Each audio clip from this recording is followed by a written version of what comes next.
அச்சம் தவிர்னு ஆரம்பிக்கிறாரு புதிய ஆத்திச்சூடியில் பாரதியார்.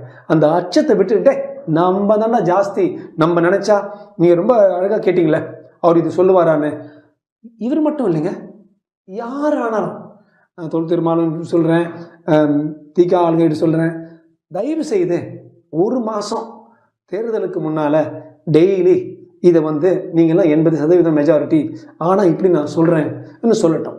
அவங்களுக்கு அவங்க இந்த சிறுபான்மை ஓட்டு வங்கியை பார்க்குறாங்க, அது அவங்களுக்கு கிடைச்சிடும், அது 100 100 கிடைச்சிடும். நம்ம ஆட்கள் அப்படியாவது கொஞ்சம் யோசிச்சாங்கன்னா, ஹிந்துஸ் யோசிச்சாங்கன்னா, சனாதனிகள் யோசிச்சாங்கன்னா, யார் அப்படி சொல்கிறாங்களோ அவங்க காலி ஆகிடுவாங்க. அதுக்கப்புறம் நமது வரலாறுலேயே யாருமே திருப்பி இது மாதிரி நம்மளை எதிர்த்து கொச்சமாக இது பேச மாட்டாங்க. ஒன்றுமே இல்லை, நீங்கள் நோட்டா எடுத்து பாருங்கள். நோட்டாவில் ரொம்ப யோசித்து இங்கே போடணுமா அங்கே போடணுமான்னு யோசிக்கிறவன் சனாதனி தான்.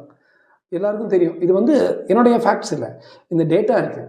சிறுபான்மை அப்படியே ஃபுல்லாக போனால் கூட பெரும்பான்மை ரொம்ப யோசிச்சுட்டு, ஒவ்வொருத்தரும் ரூம் போட்டு யோசிச்சுட்டு, நோட்டா வேறு ரொம்ப போட்டு போகிறது பெரும்பான்மையெல்லாம். ஸோ ஐ திங்க் ஒருவேளை இது மாதிரி இந்த ஆன்டகனிஸ்டிக் ஸ்டேட்மெண்ட்ஸ் வரும்பொழுது பெரும்பான்மையர்களுக்கு கொஞ்சம் புத்தி தெளிஞ்சு, கொஞ்சம் மதி தெளிஞ்சு, மதி தன்னை மிக தெளிவாக்கி என்றும் சந்தோஷம் கொண்டிருக்க செய்வாயின்னு சொன்னார் பாரதியார். அது மாதிரி மதிய கொஞ்சம் தெளிவு வந்துச்சுன்னா ரொம்ப நல்லாயிருக்கும். கடைசி பாயிண்ட் நான் சொல்கிறேன், எல்லாருக்கும் தெரியும், சாய்பாபா புட்டபர்த்தியில் கலைஞரை மீட் பண்ணார்.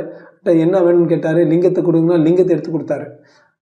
இதுவே சமதர்மம் சனாதனம் அவருக்கு பிடிக்கல, எனக்கு லிங்கம் வேணாம், நீங்கள் எனக்கு ஒரு சிலுவை எடுத்து கொடுங்க, இல்லை எனக்கு ஒரு பிறை சந்திரன் எடுத்து கொடுங்கன்னு சொல்லலாம்ல, அப்படியே அவர் சொல்லலையே. ஸோ அப்போ கேட்டாலும் என்ன எம்மதமும் சம்மதமே என்று சொல்லிட்டு அது வரைக்கும் நம்ம திட்டினது எல்லாத்தையும் ஒரு போர்வை போட்டு தள்ளி விட்டுறாங்க.